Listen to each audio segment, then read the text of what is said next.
리오야담에 오신 여러분 환영합니다. 구독과 좋아요 눌러주세요. 오늘의 야담 시작합니다. 돌쇠가 그날 조금만 더 빨리 달렸더라면 혹은 조금만 더 늦게 달렸더라면 이 이야기는 시작조차 되지 않았을 것입니다. 포졸들의 고함 소리가 등 뒤에서 점점 가까워지고 있었습니다. 돌쇠는 숨이 턱까지 차오르는 것도 잊은 채 어둠 속을 내달렸지요. 달도 없는 밤이었습니다. 발 아래 돌부리가 있는지도 모르고 뛰다가 고꾸라지고 다시 일어나 뛰고 또 고꾸라지고 장단지에서 피가 흐르는 것이 느껴졌지만 멈출 수가 없었습니다. 저 멀리 기와담이 보였습니다. 담 안에서 불빛이 새어나오고 있었지요. 돌쇠는 망설임 없이 담을 넘었습니다. 포졸들의 발소리가 저만치 멀어지기를 기다리며 숨을 죽이고 담벼락에 등을 붙였지요. 한참 뒤 발소리가 완전히 사라지자 그제서야 돌쇠는 길게 숨을 내쉬었습니다. 그리고 고개를 들었습니다. 그 순간 돌쇠는 숨 쉬는 것을 잊었습니다. 달빛도 없는 밤이었건만 어디서 그 빛이 나오는지 알 수 없었습니다. 하얀 속적삼 차림에 젖은 머리카락을 늘어뜨린 여인이 바로 눈앞에 서 있었습니다. 여인도 굳어 있었습니다. 두 사람의 눈이 마주쳤지요. 여인의 손에는 빈 물동이가 들려 있었습니다. 목욕을 마치고 막 나오던 참이었던 것이지요. 정막이 흘렀습니다. 이윽고 여인의 입이 열렸습니다. 이놈이 감히. 그 목소리는 낮고 차가웠습니다. 그런데 그 서슬퍼런 한마디를 듣는 순간 돌쇠의 머릿속에는 오직 한 가지 생각만이 남았습니다. 세상에 이런 여인이 있었단 말인가. 이것이 돌쇠와 과부 최소저의 첫 만남이었습니다. 이야기를 처음부터 풀어보자면 조선 영조 임금 즉위 15년 무렵으로 거슬러 올라가야 합니다. 충청도 홍산 고을은 본래 토지가 기름지고 인심이 넉넉한 곳이었습니다. 봄이면 들녘마다 보리가 물결치고 가을이면 황금빛 벼가 허리를 굽히는 풍요로운 고을이었지요. 그런데 이방 변만석이 실권을 쥐기 시작하면서 고을의 기운이 서서히 달라졌습니다. 몸이 성취하는 원님이 관아 일을 이방에게 맡겨두었고 변만석은 그 틈을 교묘히 파고들었지요. 처음에는 세금 장부의 작은 손질을 가하는 것으로 시작했습니다. 그러다 곡물 수납에서 조금씩 빼돌리고 민원을 처리해주는 대가로 뇌물을 챙기더니 마침내는 백성들의 토지 문서에까지 손을 뻗기 시작했지요. 욕심이란 것이 한번 불붙으면 좀처럼 꺼지지 않는 법입니다. 그 무렵 홍산 고을 동쪽 끄트머리 기와담이 높게 둘러쳐진 최씨 대가에는 돌쇠라는 노비 총각이 살고 있었습니다. 나이 25, 키는 여느 장정보다 반뼘은 더 크고 어깨는 황소처럼 떡 벌어진 사내였지요. 하지만 그 우람한 몸집과는 달리 성품은 물처럼 맑고 조용했습니다. 부서진 것이라면 무엇이든 뚝딱 고쳐내는 손재주에 시키는 일은 군말 없이 해내는 성실함까지 갖추었으니 최씨 대가의 주인어른 최영딸 어른이 각별히 아낄만 했지요. 돌쇠야, 너는 손만 부지런한 게 아니라 머리도 돌아가는구나. 주인어른은 종종 그런 말씀을 하시며 흐뭇하게 웃으셨습니다. 그 덕에 돌쇠는 노비 주제의 글자도 몇 자 익혔고 장부 읽는 법도 어깨너머로 배웠습니다. 최씨 대가에서의 삶이 고달프지 않은 것은 아니었지만 돌쇠는 그 안에서 제 나름의 평화를 찾으며 살아가고 있었지요. 그런데 그 평화가 하루아침에 무너졌습니다. 주인어른 최영딸이 갑자기 세상을 떠난 것이 모든 불행의 시작이었습니다. 어느 가을 아침 주인어른이 사랑채에서 싸늘하게 굳어있는 것을 돌쇠가 발견했지요. 전날 저녁까지만 해도 멀쩡히 술 한 잔 기울이며 돌쇠에게 말을 걸었던 분이었는데 하룻밤 사이에 그렇게 가버리셨습니다. 때가 아는 온통 곡소리로 가득했고 돌쇠도 주인어른의 주검 앞에서 한동안 일어나지 못했습니다.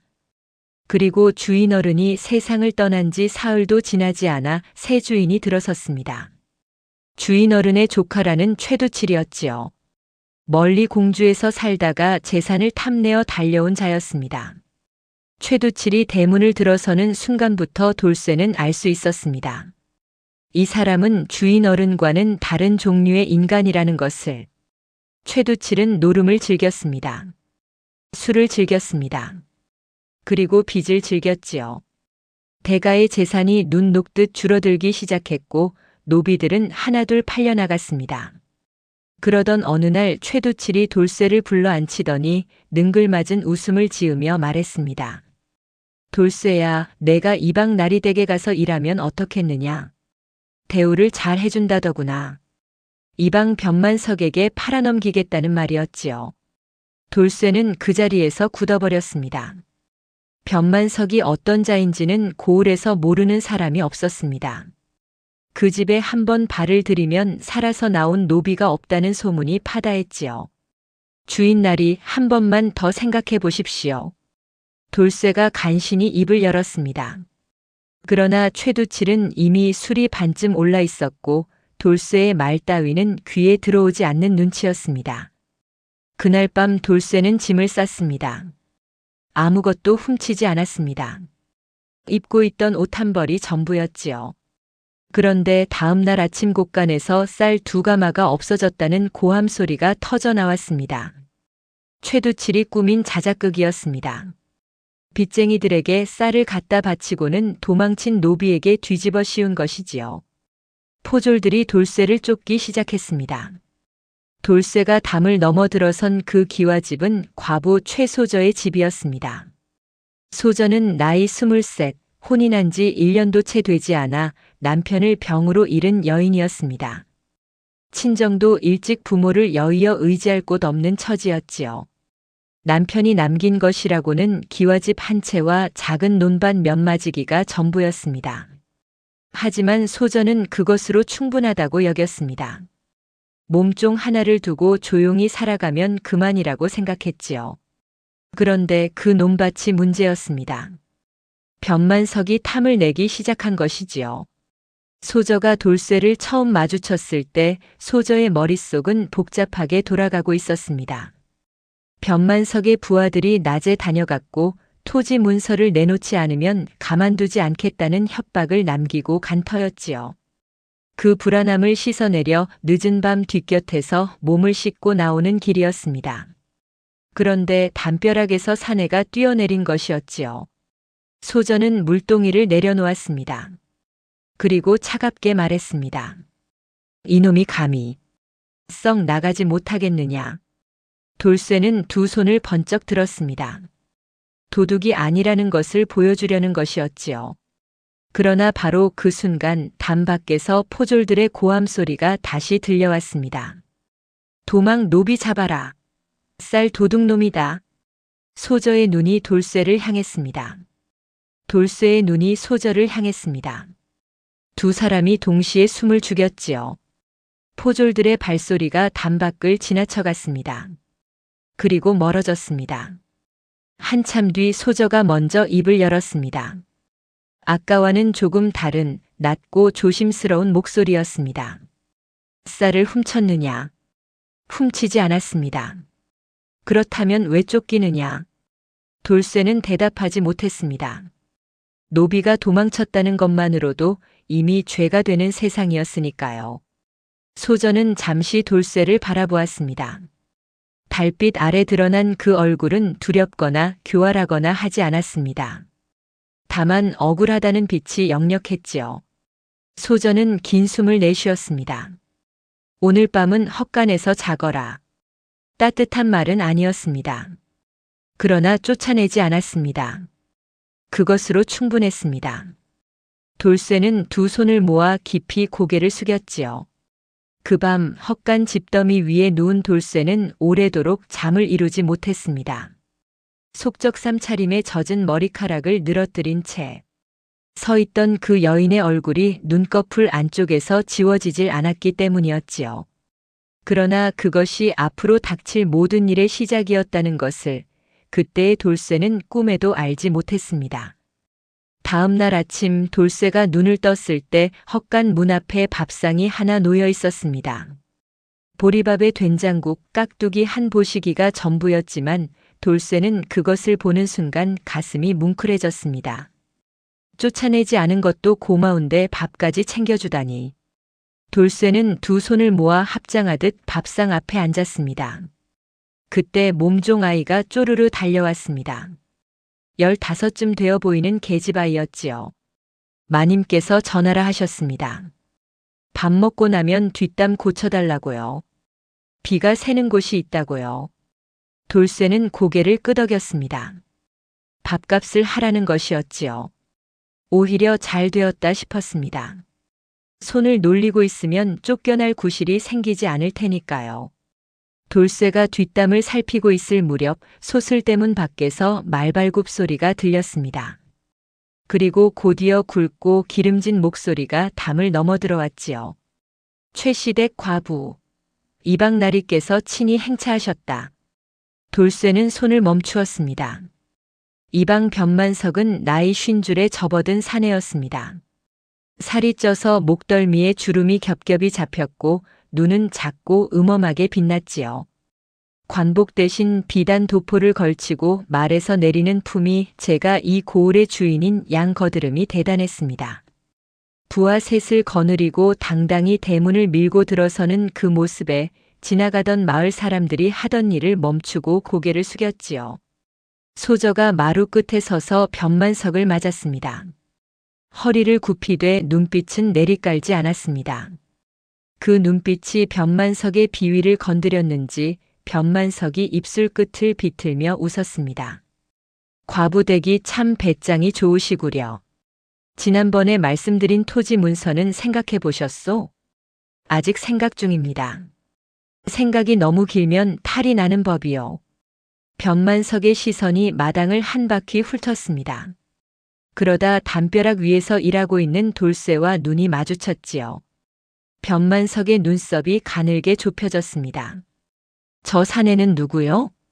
소저가 눈 하나 깜짝하지 않고 대답했습니다. 서방님입니다. 순간 돌쇠의 손에서 망치가 떨어질 뻔했습니다. 소저는 그쪽을 쳐다보지도 않고 태연하게 말을 이었지요. 병중에 계시다 이제 일어나셨습니다. 변만석이 돌쇠를 위아래로 훑어보았습니다. 돌쇠는 아무 일 없다는 듯 다시 망치를 들었습니다. 손이 떨렸지만 얼굴은 굳게 유지했지요. 변만석이 코웃음을 쳤습니다. 그렇소. 어쨌든 토지 문서건은 빨리 결정하시오. 기다리는데도 한계가 있으니. 변만석이 돌아간 뒤 마당에는 긴 침묵이 흘렀습니다. 소저가 안채로 들어가려다 멈추더니 돌쇠를 향해 말했습니다. 들었겠지요? 네. 모른 척하시오. 그것이 전부였습니다. 소저는 안채로 사라졌고 돌쇠는 담벼락 위에서 혼자 긴 숨을 내쉬었습니다. 얼떨결에 가짜 서방이 되어버린 것이었지요. 그날 밤부터 돌쇠는 사랑채를 쓰게 되었습니다. 헛간에 있다가는 서방 행세가 들통날 것이 뻔했으니까요. 소저가 직접 이부자리를 내어준 것은 아니었습니다. 몸종 아이 춘복이가 조심조심 이불 한 채를 들고 와서 방문 앞에 놓고 달아났지요. 돌쇠는 그 사랑채에 앉아 한참을 생각했습니다. 도망쳐야 했습니다. 하루라도 빨리 이 고을을 벗어나야 했지요. 그런데 발이 떨어지지 않았습니다. 저 안채에 혼자 있는 여인을 두고 어떻게 떠날 수 있단 말인가. 변만석이 그냥 물러설 위인이 아니라는 것은 하루만 해도 알 수 있었으니까요. 돌쇠가 그런 생각을 하고 있을 때 갑자기 하늘이 열렸습니다. 먹구름이 몰려오더니 삽시간에 폭우가 쏟아졌지요. 여름 소나기가 아니었습니다. 작정하고 퍼붓는 장대비였지요. 돌쇠가 사랑채 문을 열고 하늘을 올려다보는데 안채 쪽에서 춘복이의 다급한 목소리가 들렸습니다. 마님, 광채 지붕이 무너졌습니다. 과연 광채 지붕 한쪽이 빗물에 내려앉아 있었습니다. 돌쇠는 망설임 없이 빗속으로 뛰어들었습니다. 어둠 속에서 더듬더듬 나무를 찾아 임시로 지붕을 받치고 기와를 끌어올려 구멍을 막았지요. 빗속에서 반시즌을 씨름하고 나서야 지붕이 더 이상 무너지지 않았습니다. 돌쇠가 마루 끝에 걸터 앉아 숨을 고르고 있을 때였습니다. 발소리가 들리더니 앞에 무언가가 놓였지요. 마른 행주 하나였습니다. 소저가 직접 가져온 것이었습니다. 돌쇠가 고개를 들었습니다. 소저도 빗소리에 잠을 이루지 못했는지 단정치 못한 차림이었습니다. 머리카락 몇 가닥이 흘러내려 뺨에 닿아 있었지요. 등 뒤에서 희미하게 비치는 촛불 때문에 소저의 속적삼이 비쳐 보이는 것을 돌쇠는 보는 순간 시선을 내리깔았습니다. 고생했어. 소저가 짧게 말하고 돌아섰습니다. 마님. 돌쇠가 불렀습니다. 소저가 멈추었지요. 저는 쌀을 훔치지 않았습니다.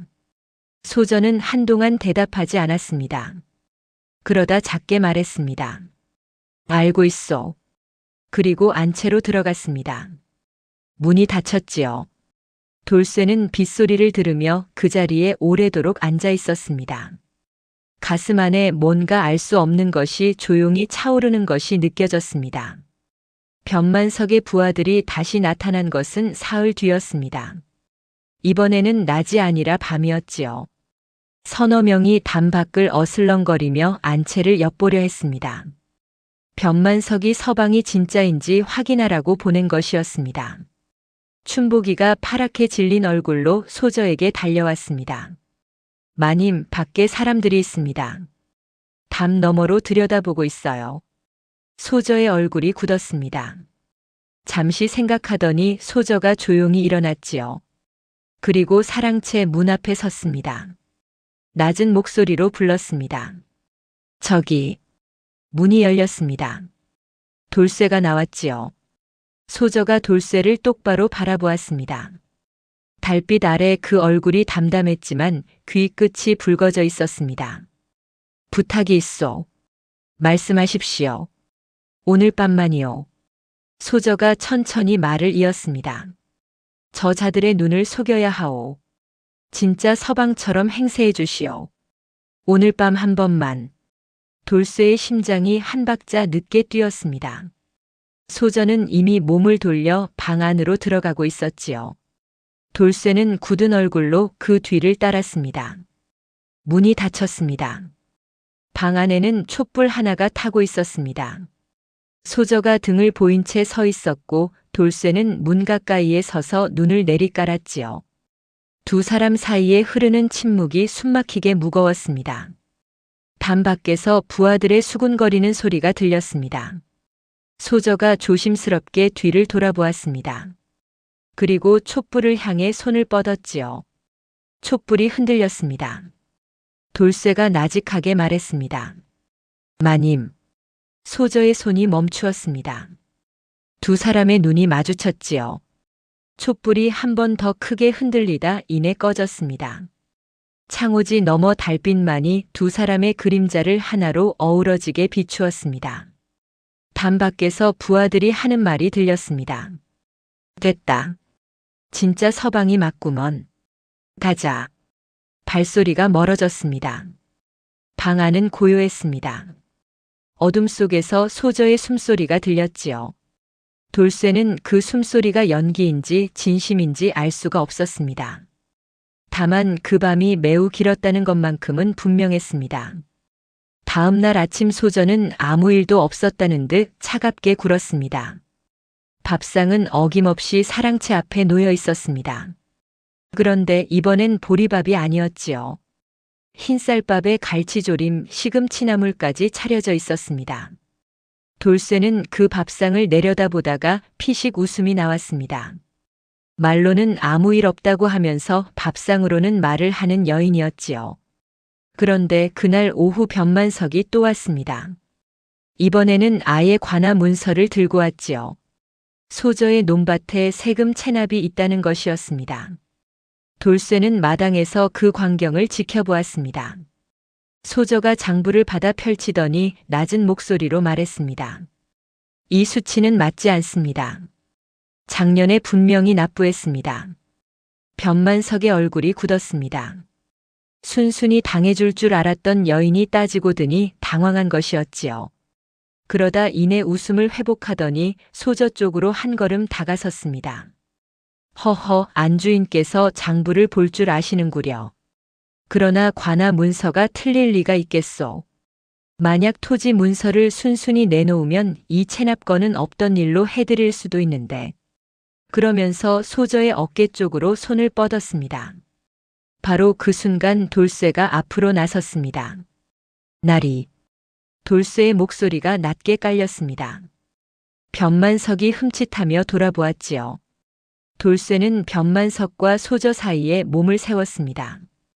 키도 어깨도 변만석보다 반뼘씩은 더 컸습니다. 세금 장부가 틀렸다면 원장부를 확인하면 될 일 아닙니까? 억울하면 관아에 가서 따지면 그만이고요. 변만석의 눈이 가늘어졌습니다. 한참 돌쇠를 위아래로 훑어보더니 혀를 찼지요. 허. 서방이 있으니 배짱이 두둑하구먼. 두고 봅시다. 변만석이 돌아갔습니다. 마당에 침묵이 내려앉았지요. 돌쇠가 뒤를 돌아보자 소저가 서 있었습니다. 떨리는 손을 치마폭에 꼭 감추고 있었지요. 돌쇠의 넓은 등을 바라보는 소저의 눈에 처음으로 흔들리는 무언가가 담겼습니다. 고맙소. 소저가 작게 말하고 안채로 들어갔습니다. 돌쇠는 그 뒷모습을 바라보다가 천천히 주먹을 쥐었습니다. 저 여인을 지켜야겠다는 생각이 처음으로 또렷하게 자리를 잡는 것이 느껴졌지요. 장날이 되었습니다. 돌쇠는 소저의 심부름으로 장을 보러 나갔다가 뜻밖의 광경을 목격했습니다. 장터 한쪽에 백성들이 옹기종기 모여 수군거리고 있었지요. 돌쇠가 가까이 다가가 보니 상투가 허연 노인이 울먹이며 말하고 있었습니다. 이방나리가 내 밭을 빼앗아 갔다네. 세금을 못 냈다고 문서를 들이밀고는 그냥 가져가 버렸어. 3대를 일궈온 땅인데. 그 곁에 있던 중년 사내도 거들었습니다. 우리 집도 마찬가지야. 작년에 분명히 납부했는데 체납이라고 우기지 뭔가. 장부를 조작한 거라고. 돌쇠는 그 자리에 서서 이야기를 들었습니다. 소저의 집만이 아니었습니다. 변만석은 고을 이곳저곳에서 같은 수법으로 땅을 빼앗고 있었지요. 힘없는 자들의 것을 조금씩 그러나 쉬지 않고 갈취하고 있었습니다. 돌쇠는 장을 보는 내내 표정이 굳어 있었습니다. 장터를 돌아 집으로 돌아오는 길에 포졸 2명이 어느 농가 앞에서 버티고 선 광경을 목격했습니다. 집 안에서 여인의 울음소리가 흘러나오고 있었지요. 변만석의 손길이 닿지 않은 곳이 없었습니다. 그날 밤 변만석이 직접 관아 포졸 5을 데리고 소저의 집에 들이닥쳤습니다. 체납 세금을 내지 않겠다면 가산을 압류하겠소. 관아 명령이요. 소저가 마루 끝에 서서 말했습니다. 공문을 보여주십시오. 변만석의 얼굴이 불그락푸르락해졌습니다. 그러나 공문이 있을 리 없었지요. 변만석이 손가락으로 소저를 가리키며 포졸들에게 명령했습니다. 저 여인을 관아로 데려가거라. 포졸들이 마루 쪽으로 다가서는 순간 돌쇠가 마당 한가운데 섰습니다.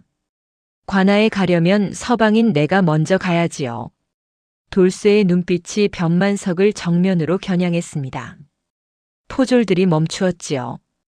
아무리 이방의 명이라도 아무 이유 없이 서방을 제쳐두고 그 철을 끌고 갈 수는 없는 노릇이었습니다.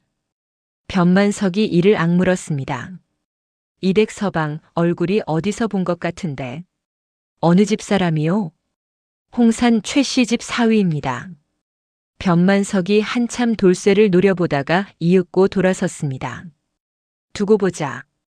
그 말 한마디를 남기고 포졸들을 데리고 나갔지요. 대문이 닫히자 소저가 그 자리에서 주저앉았습니다. 두 다리에 힘이 풀린 것이었지요. 돌쇠가 얼른 달려가 소저의 팔을 잡았습니다.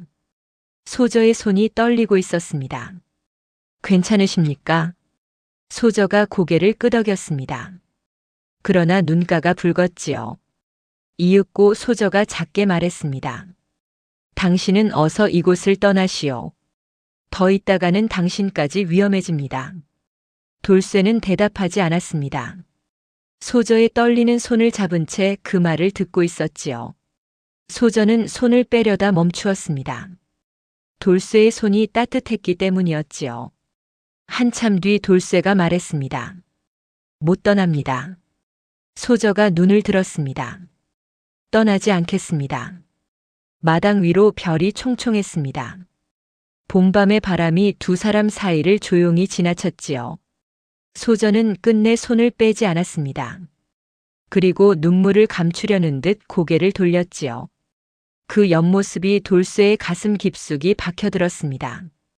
암행어사 유재원이 홍산 고을에 발을 들인 것은 그로부터 사흘 뒤였습니다. 행색은 보잘것없었습니다.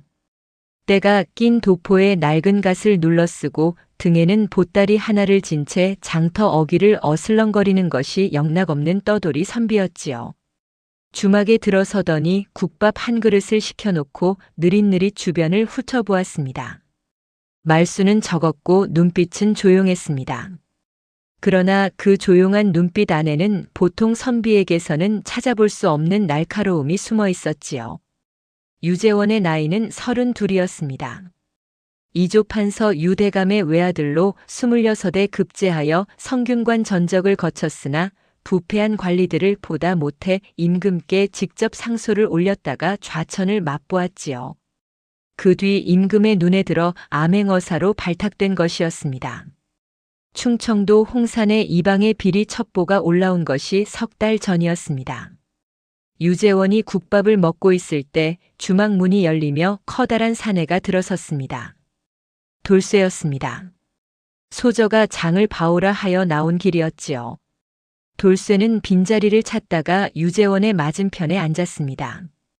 두 사람이 짧게 눈을 맞추었습니다. 유재원이 먼저 고개를 끄덕여 인사를 건넸고 돌쇠도 고개를 숙였지요. 유재원이 국밥을 떠먹으며 무심한 듯 물었습니다. 이 고을 사람이요? 네. 고을 인심은 어떻소? 돌쇠가 잠시 머뭇거렸습니다. 살기 어렵습니다.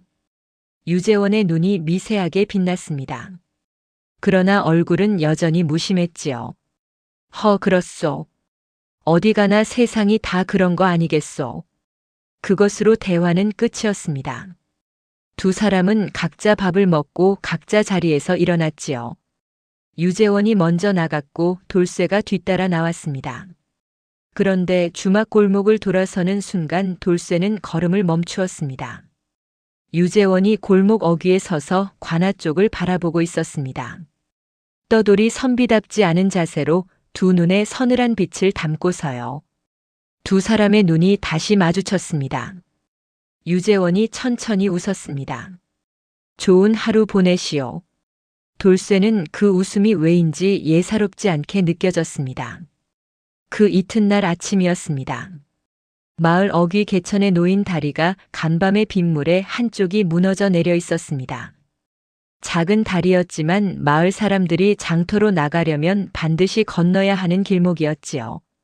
마을 사람들이 몰려나와 저마다 혀를 찼지만 선뜻 나서는 사람은 없었습니다.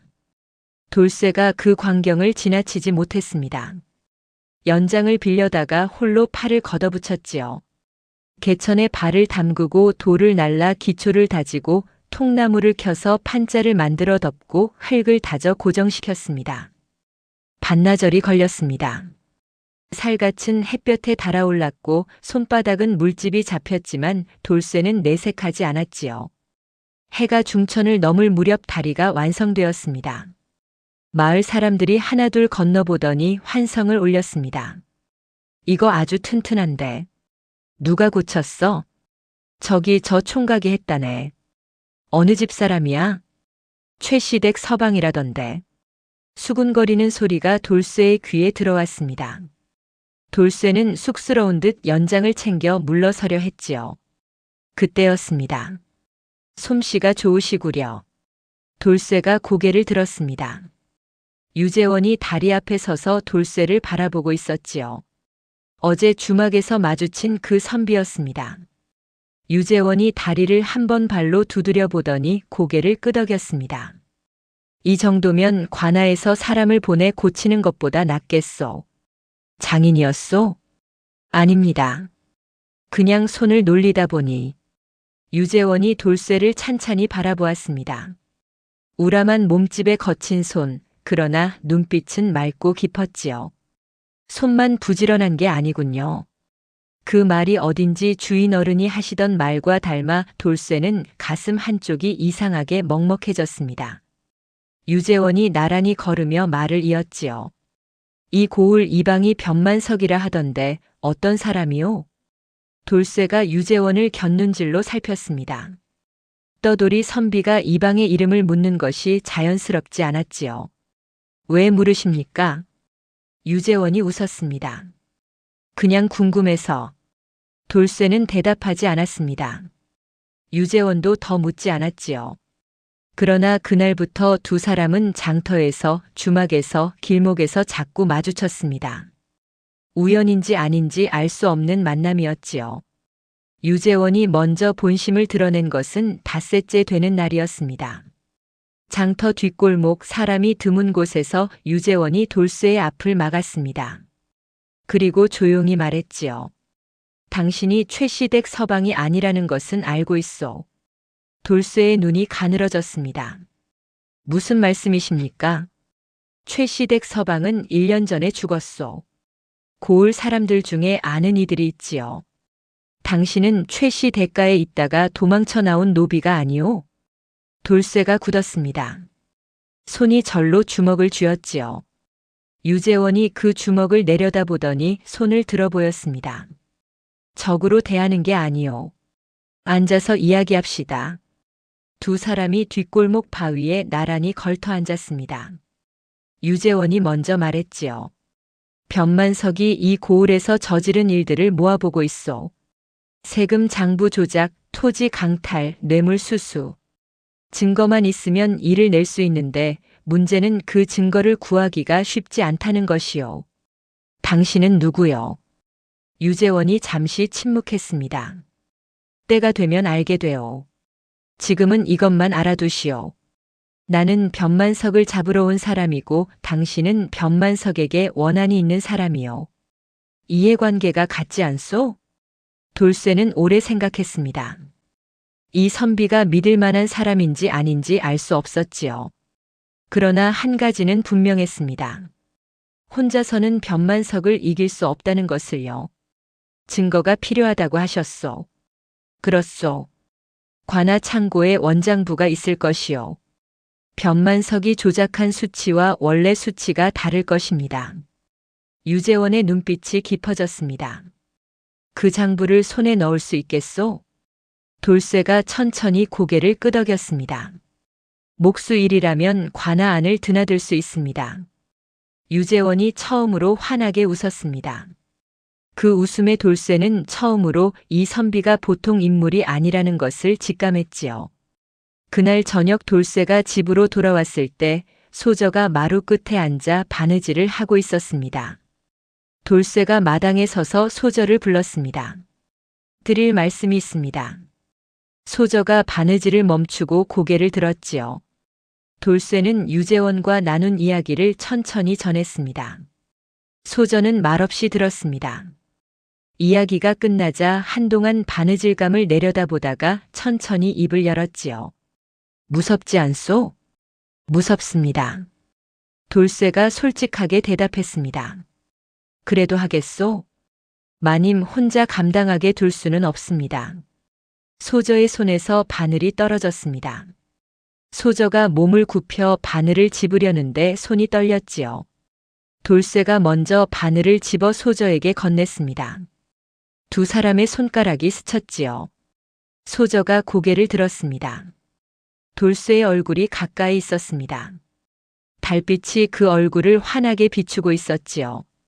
소저는 얼른 시선을 내렸습니다. 알겠소. 원장부는 내가 찾겠소. 친정아버지께서 납부 기록을 꼼꼼히 남겨두셨으니 어딘가 있을 것이요. 잠시 침묵이 흘렀습니다. 봄바람이 마당을 가로질렀지요. 소저의 머리카락 한 올이 바람에 날려 돌쇠의 뺨에 가볍게 닿았습니다. 돌쇠는 숨을 참았습니다. 소저가 일어섰습니다. 그리고 안채로 들어가려다 멈추었지요. 돌쇠. 이름을 불린 것이 처음이었습니다. 돌쇠가 굳었지요. 배고프지 않소. 밥 차려드리겠소. 그 말을 끝으로 소저가 부엌 쪽으로 사라졌습니다. 아무렇지 않은 척, 그러나 등이 약간 빨개진 채로요. 돌쇠는 그 자리에 서서 소저가 사라진 쪽을 오래도록 바라보았습니다. 가슴 안에서 무언가가 조용히 그러나 돌이킬 수 없이 자리를 잡아가고 있었지요. 그날 밤 두 사람은 나란히 마루에 앉아 별을 보며 밥을 먹었습니다. 말은 많지 않았습니다. 그러나 어깨가 맞닿을 듯 가까운 그 거리가 그 어떤 말보다 더 많은 것을 전하고 있었지요. 돌쇠가 관아 창고에 처음 발을 들인 것은 사흘 뒤였습니다. 유재원이 미리 손을 써두었지요. 관아 창고 지붕 일부가 썩어 비가 샌다는 소문을 장터에 퍼뜨리고 고을 목수가 마땅치 않으니 솜씨 좋은 장인을 구한다는 말에 관아 하인 귀에 흘려넣었습니다. 변만석은 창고 보수 따위에는 관심이 없었고 아랫사람들이 알아서 처리하도록 내버려 두었지요. 돌쇠는 연장 보따리를 메고 관아 안으로 걸어 들어갔습니다. 심장이 두방망이질을 쳤지만 얼굴은 태연했지요. 관아 마당을 가로질러 창고 쪽으로 걸어가면서 돌쇠는 눈을 게을리하지 않았습니다.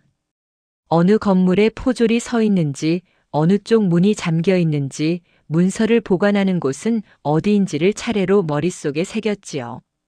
창고 지붕에 올라 일하는 척하며 내려다보니 안쪽 별채에 자물쇠가 2개나 걸린 방이 보였습니다. 포졸이 교대로 지키고 있었지요. 저 안에 장부가 있을 것이었습니다.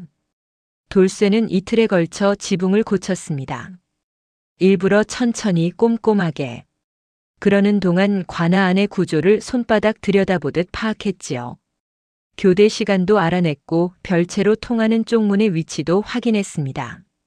집으로 돌아온 밤에 돌쇠는 유재원에게 파악한 것들을 전했습니다. 유재원이 눈을 빛냈습니다. 역시 보통 눈썰미가 아니구려. 소저가 원장부를 찾아낸 것은 돌쇠가 관아를 드나든 지 닷새째 되는 날이었습니다. 다락방 깊숙이 쌓인 괴짝들 사이에서 친정아버지가 남긴 납부 기록 묶음이 나왔지요. 빛이 바랜 종이 위에 아버지의 단정한 필체가 빼곡히 적혀 있었습니다.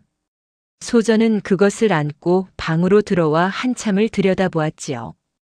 그날 밤 돌쇠와 소저가 나란히 앉아 장부를 펼쳤습니다.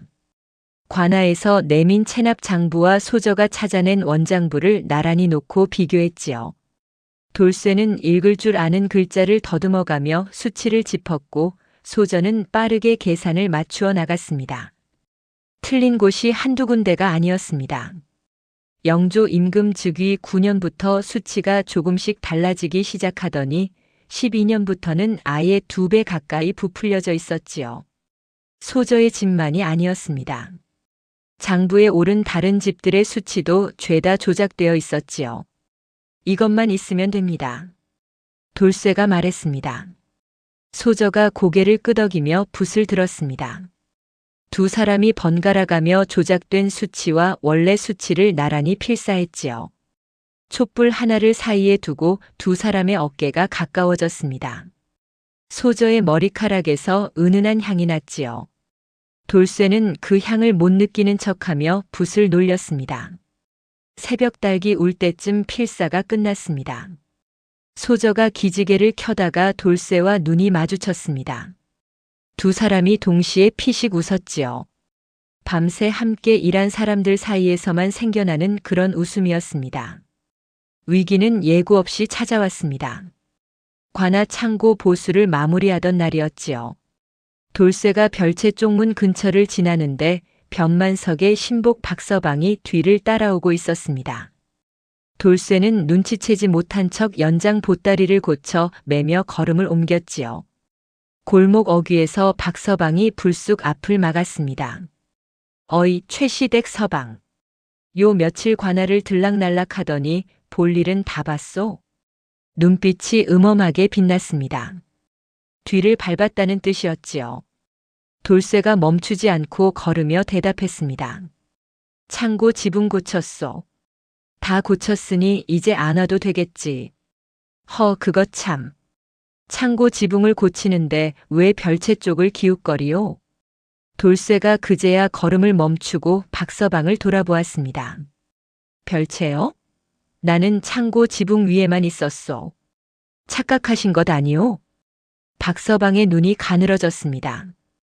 착각? 내가 똑똑히 봤는데. 그렇다면 관아에 신고하시오. 나는 할 말 없소. 돌쇠가 태연하게 걸음을 이었습니다. 손이 떨렸지만 등은 꼿꼿했지요. 박서방이 등 뒤에서 한참 바라보다가 돌아서는 발소리가 들렸습니다. 골목을 돌아서자마자 돌쇠는 길게 숨을 내쉬었습니다. 식은 땀이 등을 타고 흘러내렸지요. 그날 밤 유재원에게 그 일을 전하자 유재원이 눈썹을 모았습니다. 서둘러야겠소. 저쪽도 의심하기 시작했으니. 세 사람이 처음으로 한자리에 모인 것은 그 이튿날 밤이었습니다. 소저의 집 사랑채에 돌쇠와 유재원이 마주 앉고 소저가 찻상을 들고 들어와 그 곁에 자리를 잡았지요. 유재원이 소저를 보더니 고개를 숙였습니다. 담대한 분이시구려. 이런 상황에서도 흔들리지 않으시니. 소저가 조용히 대답했습니다. 흔들리지 않는 게 아니라 흔들릴 시간이 없는 것이요. 유재원이 빙그레 웃더니 본론을 꺼냈습니다. 이제 증거는 갖추었소. 조작 장부 필사본과 소저댁 원장부 그리고 내가 한양에서 가져온 감사 보고서를 맞대면 변만석의 죄목은 차고 넘칠 것이요. 문제는 변만석을 어떻게 공개된 자리로 끌어내느냐는 것이요. 돌쇠가 말했습니다. 변만석이 탐내는 것이 딱 두 가지입니다. 돈과 땅이지요. 소저마님 집 토지 문서를 미끼로 쓰면 어떻겠소? 문서를 넘기겠다고 하면 반드시 직접 나타날 것이요. 유재원이 손뼉을 가볍게 쳤습니다. 그거요. 장소는 어디가 좋겠소? 장터 한복판이요. 사람이 많은 곳이어야 변만석이 나중에 딴 말을 못하지요. 세 사람이 계획을 다듬었습니다. 소저가 중간중간 날카로운 의견을 보탰지요. 유재원이 소저를 바라보다가 돌쇠에게 말했습니다. 댁의 부인, 보통 분이 아니구려. 돌쇠가 잠시 소저를 바라보았습니다. 알고 있습니다. 소저가 찻잔을 들며 못 들은 척했지만 귀끝이 붉어졌지요. 다음 단계는 관아 별채에서 조작 장부 원본을 손에 넣는 것이었습니다. 필사본만으로도 증거가 되겠지만 원본이 있으면 더욱 확실했지요. 유재원이 판단했습니다. 돌쇠가 고개를 끄덕였습니다. 돌쇠는 마을 장인 셋을 모았습니다. 관아 담장 일부가 무너질 위험이 있으니 보수 공사를 자원하겠다는 명목이었지요. 마을 사람들의 신임을 얻은 덕에 장인들은 흔쾌히 따라 나섰습니다. 공사는 사흘에 걸쳐 진행되었습니다. 첫날은 담장 쪽에서, 둘째 날은 창고 인근에서 일했지요. 그리고 셋째 날 오후 관아 하인들이 점심을 먹으러 자리를 비운 틈을 이용해 돌쇠가 홀로 별채 쪽 문으로 스며들었습니다. 자물쇠는 유재원이 미리 알려준 방법대로 풀었지요. 안으로 들어서자 문서 묶음이 차곡차곡 쌓여 있었습니다. 돌쇠는 빠르게 손을 놀렸습니다. 영조 임금 즉위 9년부터의 세금 장부를 찾아내어 품속에 집어넣었지요. 손이 땀으로 젖었습니다. 밖에서 발소리가 들릴 때마다 심장이 멎을 것 같았지요. 문서를 품에 안고 별채를 나서는데 마당 저편에서 박서방과 눈이 마주쳤습니다. 두 사람이 동시에 굳었습니다. 박서방의 눈이 돌쇠의 품 쪽으로 내려갔습니다. 돌쇠는 자연스럽게 품속 연장을 꺼내 보였지요. 끈을 두고 왔었소. 박서방이 한 걸음 다가섰습니다. 그러나 바로 그때 장인들이 와글와글 돌아오는 소리가 들렸지요. 박서방이 멈추었습니다. 돌쇠는 아무 일 없다는 듯 장인들 쪽으로 걸어갔지요. 관아 문을 나서는 돌쇠의 등에 박서방의 시선이 비수처럼 꽂혔습니다. 그날 밤이었습니다. 변만석이 또다시 부하들을 보내 안채를 엿보러 온 것이었지요. 돌쇠에 대한 의심이 다시 깊어진 것이었습니다. 서방이 진짜인지 아닌지를 재확인하려는 것이었지요. 춘복이가 파들파들 떨며 달려왔습니다. 마님 또 왔습니다. 이번엔 셋이에요. 소저가 눈을 감았다가 떴습니다. 그리고 일어섰지요. 사랑채 문 앞에 선 소저가 낮게 불렀습니다. 돌쇠. 문이 열렸습니다. 돌쇠가 나왔지요. 두 사람이 마주 보았습니다. 소저의 눈빛이 지난번과는 달랐습니다. 지난번에는 어쩔 수 없이 부탁하는 눈빛이었다면 이번에는 달랐지요. 또 한 번만 부탁하오. 목소리가 흔들렸습니다. 돌쇠가 소저를 바라보았습니다. 달빛 아래 소저의 얼굴이 붉었지요. 두 사람 모두 알고 있었습니다. 이것이 더 이상 연기가 아니라는 것을요. 지난번에 촛불이 꺼지던 그 밤 이후로 두 사람 사이에 말해지지 않은 것들이 쌓여 있었으니까요. 돌쇠가 천천히 말했습니다. 소저. 소저가 눈을 들었습니다. 돌쇠가 이름을 부른 것은 처음이었지요. 이번엔 연기가 아니오. 소저의 입술이 열렸다가 닫혔습니다. 돌쇠가 한 걸음 다가섰지요. 소저가 물러서지 않았습니다. 나는 노비여. 신분도 없고 가진 것도 없어. 그런데도 괜찮겠소? 소저가 대답 대신 돌쇠의 소매를 잡았습니다. 그리고 방 안으로 들어섰지요. 돌쇠가 따랐습니다. 문이 닫혔습니다. 단밖에 부하들이 창호지에 어리는 두 그림자를 보고 수군거렸지요. 역시 진짜 서방이 맞네. 가자. 발소리가 멀어졌습니다. 그러나 방 안의 두 사람은 그 발소리를 듣지 못했습니다. 화롯불이 타닥타닥 피어오르는 방 안에서 돌쇠가 소저의 이름을 다시 한번 나직이 불렀고 소저가 눈을 감았지요. 봄밤은 길고도 깊게 무르익어 갔습니다. 창밖에서 꽃잎이 지고 있었습니다. 바람도 없는데 꽃잎이 지는 밤이었지요. 이튿날 아침이었습니다. 소저가 부엌에서 밥을 짓고 있었습니다. 돌쇠가 마당에 나와 우물가에서 세수를 하다가 소저와 눈이 마주쳤지요. 소저가 먼저 시선을 피했습니다. 그러다 이내 고개를 들더니 말했습니다. 가짜 서방은 이제 없어. 돌쇠가 물기를 닦으며 천천히 고개를 끄덕였습니다. 두 사람 사이에 말보다 깊은 약속이 내려앉은 아침이었지요. 그런데 그날 오후 장터에서 돌아온 춘복이가 다급하게 뛰어들었습니다. 마님, 큰일 났습니다. 이방 나리께서 최시댁 서방을 잡아들이라고 명령을 내렸다 합니다. 저작거리에 방이 붙었어요. 돌쇠의 얼굴이 굳었습니다. 박서방이 끝내 변만석에게 고한 것이었지요. 별채를 드나들었다는 것, 행색이 수상하다는 것, 신분이 의심스럽다는 것들을요. 유재원이 급히 연통을 보내왔습니다. 거사를 앞당겨야 한다는 것이었지요.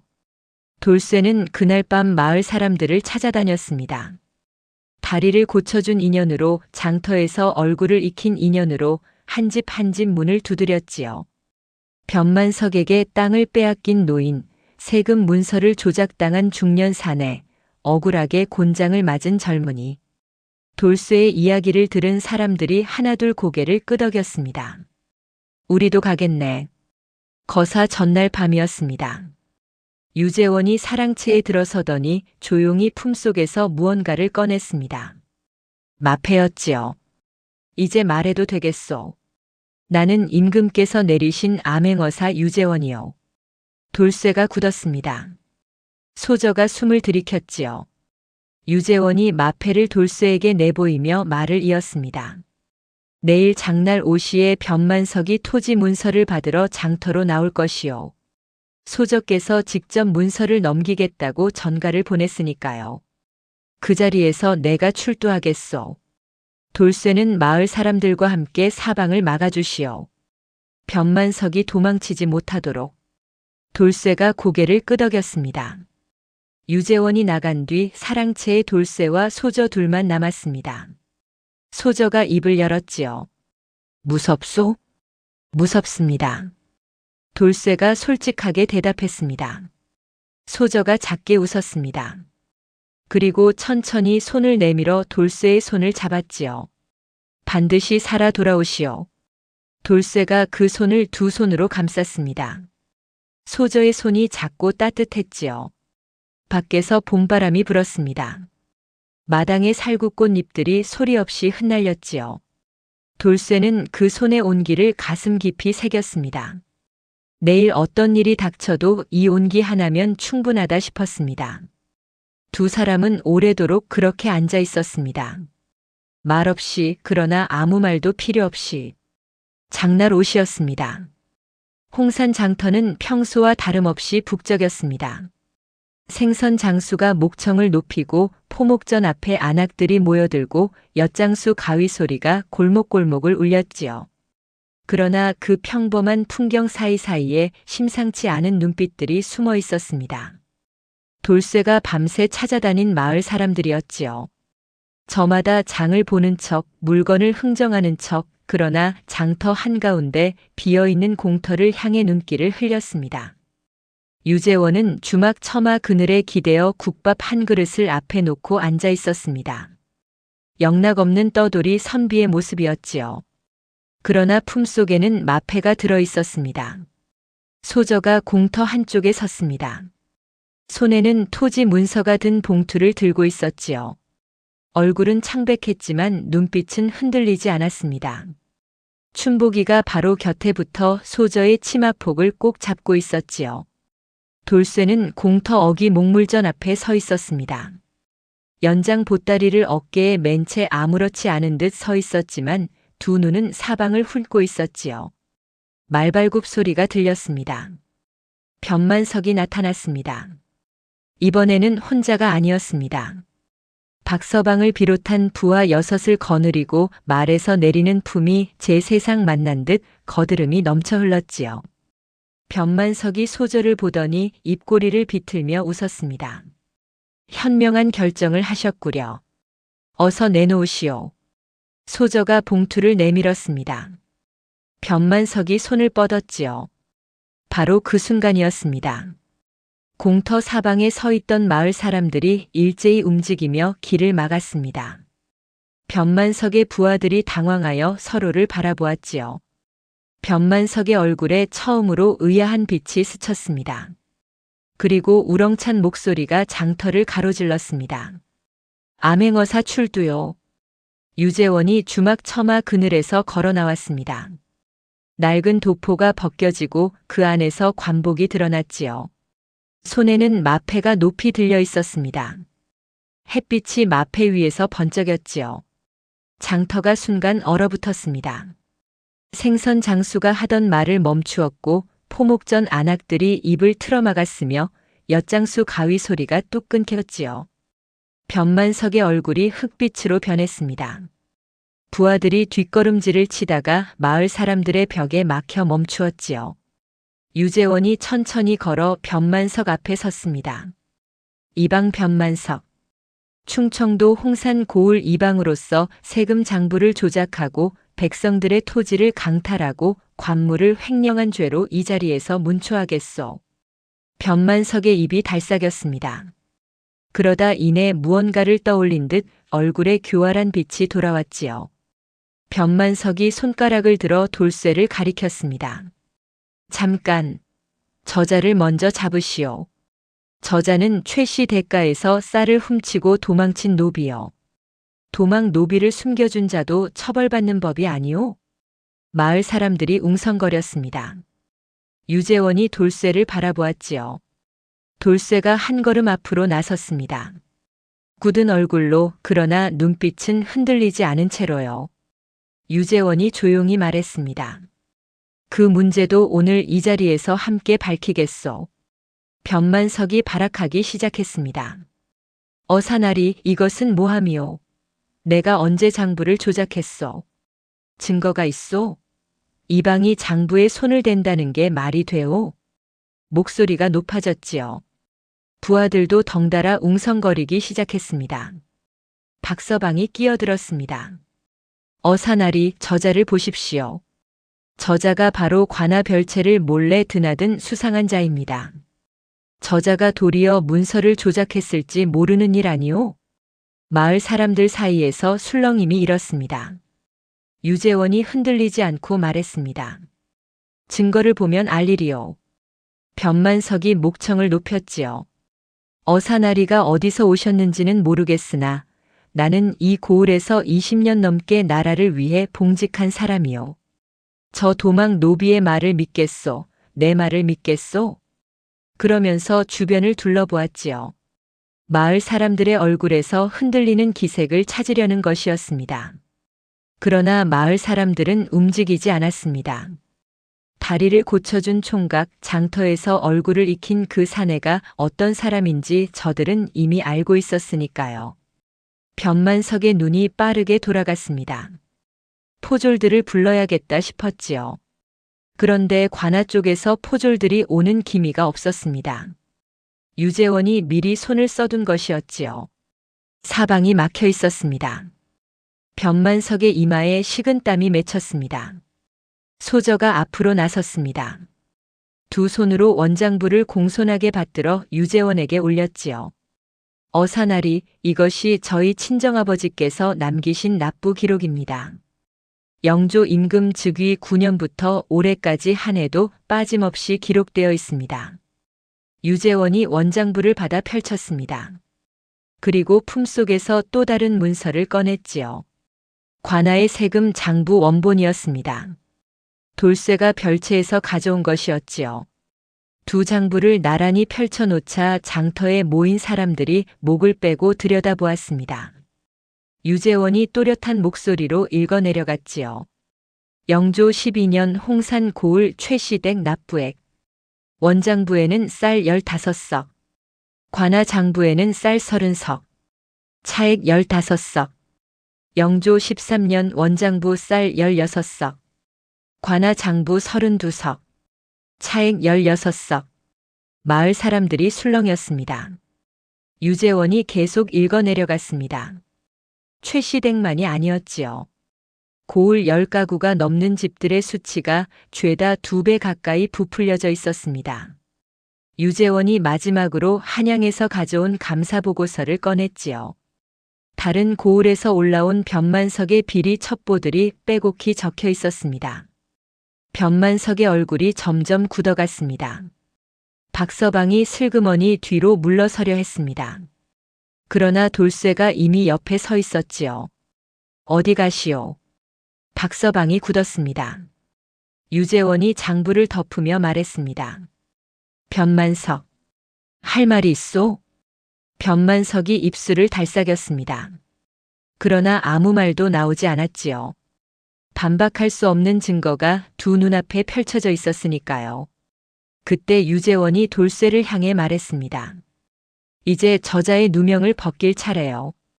유재원이 관아 장부를 다시 펼쳐 한 대목을 가리켰지요. 최시대가 곡간 쌀 도난 사건. 영조 15년 가을. 도난 수량 2가마. 그런데 같은 날짜에 최두칠이 고을 장리에게 쌀 2가마를 갚은 기록이 여기 있소. 장리가 마을 사람들 틈에 서 있었습니다. 유재원의 눈길이 그쪽으로 향했지요. 맞소? 장리가 어물어물하다가 결국 고개를 끄덕였습니다. 맞습니다. 최두칠이 쌀 2가마로 빚을 갚았습니다. 유재원이 말을 이었습니다. 도망친 노비가 쌀 2가마를 훔쳤다는 날, 그 쌀 2가마는 이미 빚 갚는 데 쓰였소. 자작극이요. 최두칠이 제 빚을 갚고 그 죄를 노비에게 뒤집어 씌운 것이지요. 마을 사람들이 웅성거렸습니다. 변만석이 눈을 내리깔았지요. 최두칠과 미리 짜고 돌쇠를 팔아넘기려 했던 것이 이제는 그 자신에게 불리한 증거가 되어 돌아왔습니다. 돌쇠는 그 자리에 서서 눈을 감았습니다. 억울했던 날들이 파도처럼 밀려왔지요. 누명을 쓰고 밤새 달렸던 그 밤 포졸들의 고함 소리가 귓전을 울리던 그 밤이 떠올랐습니다. 그리고 그 모든 밤 끝에 소저의 집 담벼락이 있었다는 것도요. 돌쇠가 눈을 떴습니다. 변만석이 완전히 고개를 숙이고 있었습니다. 유재원이 마패를 높이 들었습니다. 이방 변만석. 세금 장부 조작, 백성 토지 강탈, 관물 횡령, 무고 교사의 죄로 즉시 포박하겠소. 마을 사람들이 앞으로 나섰습니다. 변만석의 부하들이 저항해 보려 했지만 사방이 막혀 있었지요. 박서방이 제일 먼저 무릎을 꿇었습니다. 다른 부하들도 하나둘 엎드렸지요. 변만석만이 끝까지 버텼습니다. 내가 이 고을에서 20년이요. 20년을 봉직한 사람을 이렇게 잡아들이는 것이 옳죠? 유재원이 차갑게 말했습니다. 20년 동안 백성의 것을 빼앗았으니 20년치 죗값을 치르면 되겠소. 포졸들이 다가와 변만석의 두 팔을 뒤로 묶었습니다. 변만석이 버둥거렸지요. 그 비단 도포가 먼지 속에서 구겨지고 가시 땅바닥에 떨어졌습니다. 얼마 전까지만 해도 이 장터를 활보하며 백성들을 굽어보던 그 기세가 온데간데 없었지요. 마을 사람들이 지켜보았습니다. 아무도 소리치지 않았습니다. 아무도 환호하지 않았지요. 다만 조용하고 깊은 눈빛으로 그 장면을 바라보았습니다. 그것이 어떤 환호보다도 더 무겁고 엄숙한 심판이었지요. 변만석은 파직에 재산 몰수 유배형을 선고받았습니다. 박서방은 곤장 50대에 관하 하인직 박탈. 최두칠은 무고죄로 한 달 구금에 재산 일부를 몰수당했지요. 유재원이 선고를 마치고 돌아서며 돌쇠에게 말했습니다. 수고하셨소. 돌쇠는 대답 대신 고개를 깊이 숙였습니다. 마을 사람들이 그제서야 술렁이기 시작했습니다. 여기저기서 웅성거림이 일더니 이내 환성이 터져 나왔지요. 노인이 울었습니다. 중년 사내가 하늘을 올려다보았습니다. 젊은이들이 서로의 어깨를 두드렸지요. 돌쇠는 그 소란 속에서 소저를 찾았습니다. 소저는 공터 한쪽에 조용히 서 있었습니다. 봄볕이 소저의 어깨 위에 내려앉아 있었지요. 소저가 돌쇠와 눈이 마주치자 입술을 움직였습니다. 말은 들리지 않았지만 돌쇠는 알 수 있었지요. 살아 돌아왔소. 돌쇠가 소저를 향해 걸어갔습니다. 봄바람이 두 사람 사이를 지나갔지요. 변만석이 포박되어 관아로 끌려간 뒤 장터는 한동안 봄볕 아래 조용히 가라앉았습니다. 마을 사람들이 하나둘 흩어지고 나서야 유재원이 돌쇠를 불렀습니다. 소저도 그 자리에 함께 섰지요. 유재원이 돌쇠를 찬찬히 바라보다가 입을 열었습니다. 이번 일에서 그대의 공이 가장 컸소. 관아 별채 문서를 손에 넣지 못했다면 오늘 일은 없었을 것이오. 돌쇠가 고개를 숙였습니다. 어사나리와 소저 마님이 함께 하셨기에 가능한 일이었습니다. 유재원이 빙그레 웃었습니다. 한양으로 돌아가 임금께 아뢰어야 할 것이 생겼소. 이번 사건을 보고하면서 그대의 이야기도 함께 올릴 것이오. 억울한 누명을 벗은 것에 더하여 나라의 공을 세웠으니 공명첩을 받는 것이 마땅하오. 돌쇠의 눈이 커졌습니다. 공명첩이라는 것이 무엇인지 돌쇠는 알고 있었습니다. 나라의 공을 세우거나 돈을 내어 양인 신분을 얻는 문서였지요. 노비로 태어나 노비로 살아온 돌쇠에게는 꿈에서도 생각해 본 적 없는 일이었습니다. 저 같은 자에게 그런 것이 가당키나 하겠습니까? 가당하오. 그대가 이 고을 백성들을 위해 한 일을 생각하면 오히려 모자랄 지경이오. 유재원이 자리에서 일어서며 말을 맺었습니다. 한 달 안에 문서가 내려올 것이오. 그때까지 이 고을에 있으시오. 유재원이 돌아간 뒤 돌쇠와 소저 둘만이 남았습니다. 봄볕이 기울어 장터 위로 노을빛이 번지고 있었지요. 돌쇠가 소저를 바라보았습니다.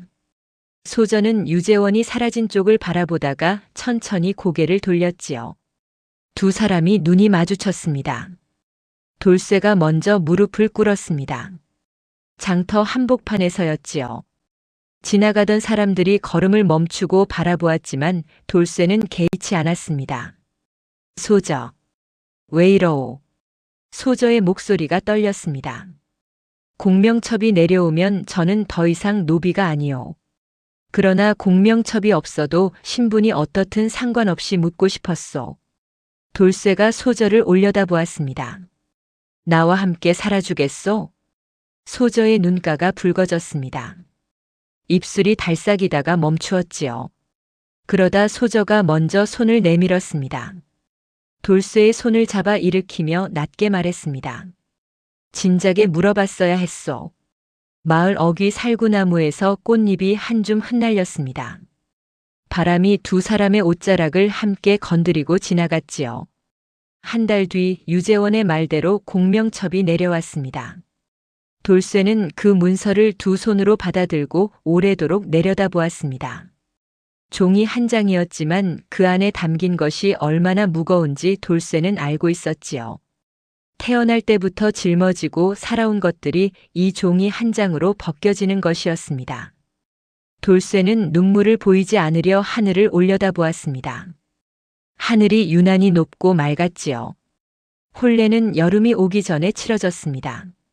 마을 사람들이 저마다 손을 보탰지요. 다리를 함께 고쳤던 장인이 혼례상을 만들어 왔고 장터에서 얼굴을 익힌 포목전 주인이 비단 한 피를 내어놓았으면 땅을 되찾은 노인이 직접 담근 술 한 동이를 들고 왔습니다. 춘복이는 아침부터 분주하게 뛰어다니다가 혼례상 앞에서 혼자 엉엉 울었지요. 소저가 혼례복을 입고 방 안에서 나왔을 때 돌쇠는 한동안 말을 잇지 못했습니다. 처음 만났던 그날 밤 달빛 아래 속적삼 차림으로 서 있던 그 여인이 이제는 활짝 핀 꽃처럼 그 앞에 서 있었습니다. 소저가 수줍게 눈을 내리깔며 말했지요. 왜 그리 보오? 예뻐서요. 소저의 뺨이 붉어졌습니다. 마을 사람들 사이에서 웃음이 터져 나왔지요. 혼례를 마치고 마당에서 잔치가 벌어졌습니다. 술이 돌고 웃음이 넘쳤지요. 변만석에게 땅을 빼앗겼던 노인이 술잔을 들고 돌쇠 앞에 섰습니다. 자네 덕에 내 밭을 되찾았네. 이 은혜를 어찌 갚을꼬. 돌쇠가 두 손으로 술잔을 받았습니다. 제가 한 것이 아닙니다. 다들 함께 하셨기에 된 일입니다. 밤이 깊어지자 마을 사람들이 하나둘 돌아갔습니다. 마당에 남은 촛불들이 바람에 흔들렸지요. 춘복이가 안채를 정리하고 나서 꾸벅 인사를 올리며 물러갔습니다. 사방이 고요해졌습니다. 소저가 방 안으로 들어섰습니다. 혼례복 자락이 문지방을 넘어 사라졌지요. 돌쇠가 뒤따라 들어서며 문을 닫았습니다. 방 안에는 촛불 두 개가 나란히 타고 있었지요. 소저가 수줍게 돌쇠를 바라보았습니다. 돌쇠가 촛불 하나를 낮추며 다가섰습니다. 그리고 낮고 부드러운 목소리로 말했지요. 가짜 서방 노릇은 오늘로 끝이요. 소저가 웃음을 참으며 고개를 들었습니다. 진작에 끝났소. 방 안의 공기가 뜨겁게 달아올랐습니다. 남은 촛불 하나가 두 사람의 얼굴을 붉게 물들이다가 이윽고 그마저 흔들리며 꺼졌지요. 창호지 너머로 여름 밤하늘의 별빛만이 조용히 내려앉았습니다. 먼 데서 귀뚜라미 소리가 들렸습니다. 그 소리도 이내 멀어졌지요. 봄에 만나 여름에 맺어진 두 사람의 밤은 그렇게 깊고 길게 무르익어 갔습니다. 이 이야기는 후에 홍산 고을 사람들 사이에서 오래도록 전해졌습니다. 포졸에 쫓기던 노비 총각이 가짜 서방으로 숨어들어 탐관 오리를 무너뜨리고 신분을 얻어 혼인까지 했다는 이야기였지요. 누군가는 웃으며 들었고 누군가는 눈물을 훔치며 들었습니다. 그러나 어느 누구도 빠뜨리지 않고 전한 대목이 하나 있었지요. 가짜 서방이 진짜 서방이 된 것이 어떻게 가능했냐고 누가 물으면 고을 사람들은 한결같이 이렇게 대답했습니다. 진정한 서방은 핏줄이나 신분이 아니라 곁에서 끝까지 지켜주는 사람이라네. 선한 자가 결국 복을 받고 악한 자가 반드시 벌을 받는 것. 그것이 하늘의 이치이며 사람 사는 세상에 마땅한 도리입니다. 이 이야기가 마음에 드셨다면 좋아요와 구독을 눌러주세요.